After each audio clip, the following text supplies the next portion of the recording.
नमस्कार, स्वागत है आप सभी ईपीएस 95 पेंशन धारकों का, सरकारी कर्मचारी, राज्य कर्मचारी पेंशन धारकों का। दोस्तों, केंद्रीय कर्मचारी और पेंशनर्स के लिए आई बड़ी खबर। नए साल पर सैलरी और पेंशन में होगी बम्पर बढ़ोतरी। जी हां दोस्तों, आप सभी के लिए बहुत बड़ी खबर है। इसके बारे में भी आज की इस वीडियो के अंदर बात करेंगे।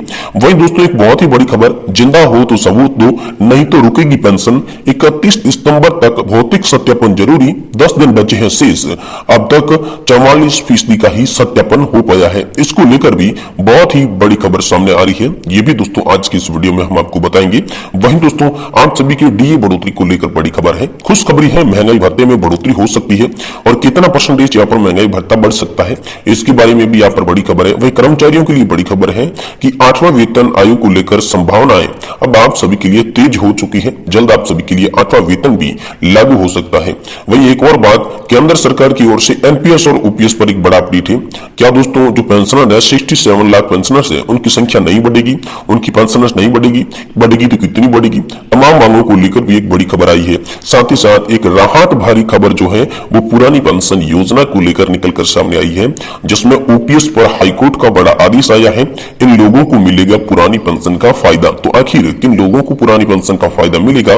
कौन कौन से लोग ऐसे हैं जो ओपीएस का लाभ लेंगे? और आपके डीए में कितने परसेंटेज की बढ़ोतरी होगी? क्या 8वां वेतन लागू होगा? साथ ही साथ दोस्तों, कर्मचारी और पेंशन धारकों के लिए नए साल में क्या पेंशन और सैलरी बढ़ने वाली है, इसको लेकर दोस्तों आज की इस वीडियो में हम अपडेट को देने वाले हैं आप सभी को। इसलिए आपसे निवेदन है कि आप इस वीडियो को लास्ट तक देखें। साथ ही चैनल पर अगर आप पहली बार आए हैं तो दोस्तों चैनल को आप सब्सक्राइब जरूर करें। तो चलिए वीडियो को शुरू करते हैं। देखिए दोस्तों, नए साल के साथ केंद्रीय कर्मचारियों और पेंशनर्स के लिए अच्छी खबर आ रही है। मीडिया रिपोर्ट्स के मुताबिक 2024 में उन्होंने महंगाई भत्ते यानी कि डीए और महंगाई राहत यानी कि डीआर में 4% की बढ़ोतरी की संभावना है।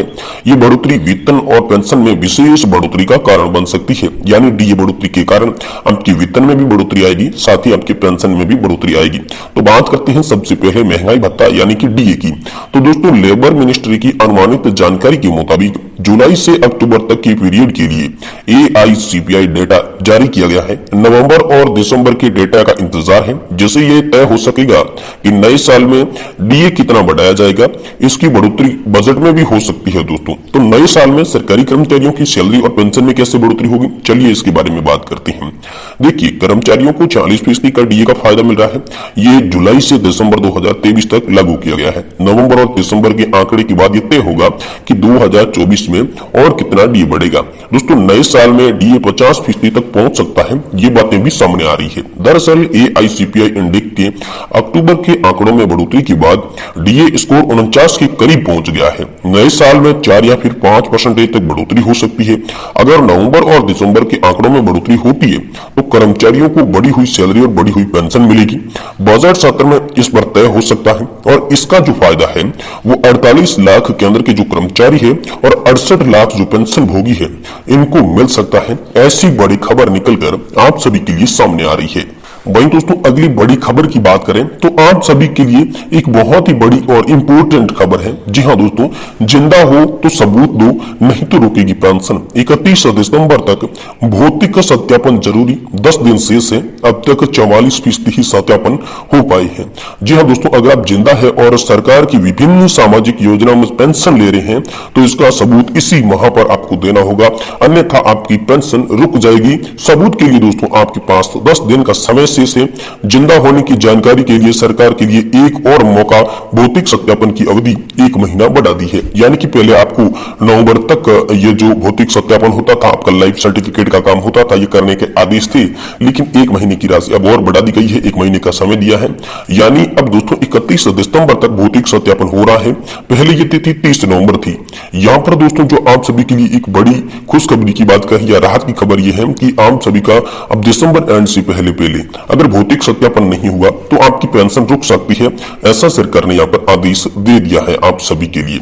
वहीं दोस्तों, अगली बड़ी खबर की बात करें तो दोस्तों, ओपीएस पर हाईकोर्ट का बड़ा आदेश आया है। इन लोगों को मिलेगा पुरानी पेंशन योजना का फायदा। तो आखिर कौन से हाईकोर्ट का फायदा है और क्या दोस्तों आप सभी को ओपीएस का फायदा मिलेगा कि नहीं मिलेगा, इसके बारे में बड़ी अपडेट यहाँ पर आप सभी के लिए इलाहाबाद हाईकोर्ट से निकलकर आ चुकी है। जी हाँ दोस्तों, इलाहाबाद हाईकोर्ट ने विज्ञापन संख्या 1/2002 के तहत नई पेंशन पेंशन स्कीम लागू होने के बाद नियुक्त अध्यापक याचिकाओं को पुरानी पेंशन योजना का लाभ देने का आदेश दे दिया है। जी हाँ दोस्तों, कोर्ट ने फैसला दिया कि नई पेंशन योजना लागू होने से पहले विज्ञापन से चुने गए सहायक शिक्षकों को पुरानी पेंशन मिलेगी। साथ ही कोर्ट ने सरकार का दावा मानने से भी इनकार कर दिया कि सहायक शिक्षक नई पेंशन स्कीम के बाद नियुक्त किए गए थे, इसलिए वे नई स्कीम में होंगे।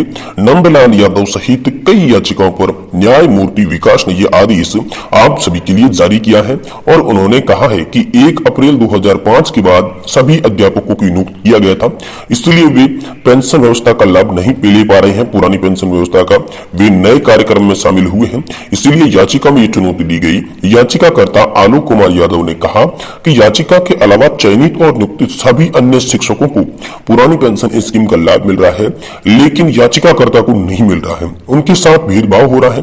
याचिका को विभाग की गलती से ज्वाइन करवाया गया है, इसलिए अन्य चयनित शिक्षकों को यहाँ पर शिक्षकों को अध्यापकों को नियुक्ति की नई पेंशन से लागू पहले किया गया था। और उनका दावा है कि दोस्तों 2002 में सहायक अध्यापकों की भर्ती की सूचना आई थी और 29 नवंबर 2004 को इंटरव्यू हुआ था। 24 दिसंबर 2004 को परिणाम घोषित किए गए थे और घोषित परिणामों के आधार पर अधिकांश शिक्षकों को नियुक्ति पत्र देकर नौकरी भी मिली थी। दोस्तों कॉलेज मैनेजमेंट में याचिकाओं को स्वीकार नहीं किया, बाद में बोर्ड के दबाव में यहाँ पर जो बोर्ड का दबाव था दूसरे कॉलेज में शामिल हो गए।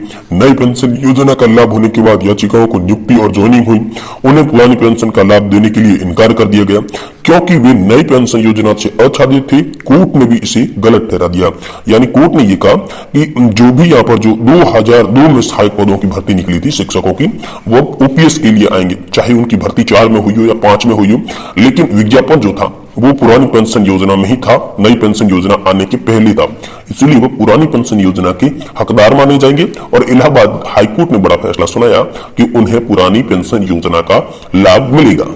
वहीं दोस्तों केंद्र और राज्यों के बीच यहाँ पर जो एनपीएस और ओपीएस पर बड़ा अपडेट है। दोस्तों एनपीएस और ओपीएस में बड़ा अपडेट ये है कि दोस्तों हाल ही में कर्मचारी संगठनों की ये मांग है कि गारंटीकृत पेंशन बहाली की जाए। इसे देखते हुए केंद्र सरकार ने एक कमेटी का भी गठन किया था। हालांकि कमेटी द्वारा कहीं पर भी ओपीएस का तो जिक्र नहीं किया गया। गठित कमेटी सिर्फ एनपीएस में सुधार को लेकर रिपोर्ट देगी। ये मामला संसद तक भी चला गया। इस माहौल को देखते हुए जल्द ही सरकार के द्वारा स्पष्ट फैसला लिया जाएगा, ऐसा अनुमान है। दोस्तों लोकसभा के सदस्य नव कुमार सरनाइगिया, दीपक बैंच और कृपाल बालाजी तुमाने ने इससे लेकर कई सवाल पूछे। जब वित्त राज्य मंत्री पंकज चौधरी ने बताया कि ओपीएस बहाली के लिए सरकार के सामने अभी तक कोई भी प्रस्ताव नहीं है, साथ ही एनपीएस के तहत पेंशन निधि नियामक विकास प्राधिकरण यानी कि दोस्तों पीएफआरडीए में जमा पैसा राज्य सरकारों को वापस नहीं दिया जाएगा। वर्तमान समय में जो पेंशन भोगी हैं दोस्तों 68 लाख के करीब पेंशन भोगियों की यहाँ पर संख्या हो जाती है। इसको लेकर यहाँ पर लोकसभा के अंदर भी बहुत सारे सवाल पूछे गए, जिनमें दोस्तों देश में पेंशन भोगियों की संख्या कितनी है, क्या पुरानी पेंशन बहाली को लेकर सरकार विचार करेगी, ओपीएस के क्रियान्वयन में निलंबन क्यों हो रहा है, कितने राज्य हैं जिन्होंने कर्मचारियों को दोबारा ओपीएस दी है, क्या ऐसे राज्य जिन्होंने अपने कर्मचारियों को ओपीएस शुरू करने के लिए कर्मचारियों से एनपीएस वापस फंड का मांग किया है, और छत्तीसगढ़ द्वारा जमा की गई राशि उसके ब्याज सहित मांगी गई उसका क्या बोझा है, इसकी सरकार इसमें क्या कार्रवाई कर रही है, और ओपीएस को दोबारा शुरू करने के लिए सरकार के द्वारा एनपीएस का धन वापस करने के लिए क्या निर्णय लिया गया है। ये तो तमाम सवाल थे, ये ओपीएस को लेकर लोकसभा के अंदर पूछे गए। तो इस पर मंत्री क्या बोले, ओपीएस की बहाली को लेकर मंत्री ने क्या जवाब दिया। दोस्तों वित्त मंत्रालय में राज्य मंत्री पंकज चौधरी ने बताया कि केंद्रीय कर्मचारियों के लिए ओल्ड पेंशन स्कीम बहाली को लेकर सरकार के लिए विचाराधीन कोई भी प्रस्ताव नहीं है। वित्त सचिव की अध्यक्षता में एक कमेटी का गठन किया गया है। ये कमेटी सरकारी कर्मचारियों की पेंशन के मुद्दे से जोड़ने के साथ साथ अन्य बातों को भी मौजूद ध्यान में रखते हुए जो एनपीएस की अवसंरचना है उनमें कोई भी परिवर्तन आवश्यक है या नहीं है, इन सब के लिए चर्चा करेगी। लेकिन ओपीएस पर हमारी कोई भी राय नहीं है। वही दोस्तों एक बड़ी अपडेट है कि आम सभी के लिए 8वां वेतन आयोग भी लागू हो सकता है और कर्मचारियों को 50% तक भी डीए मिल सकता है। लेकिन अभी अपडेट साफ तौर पर साफ नहीं हो पाया है। अगर आपको 50% डीए मिलेगा तो दोस्तों नया वेतन आयोग भी लागू करना पड़ेगा। इसे देखते हुए सरकार लगातार इससे आनाकानी कर रही है। इसके बारे में जैसे कोई बड़ी खबर होगी और पेंशन से जुड़ी जैसे कोई बड़ी खबर होगी हम आपको इसी चैनल के माध्यम से तुरंत देने की कोशिश करेंगे। इसलिए आपसे निवेदन रहेगा कि आप इस चैनल को सब्सक्राइब कर लें, साथ ही वीडियो को लाइक करके अपने पेंशन धारक मित्रों के साथ शेयर करें ताकि समय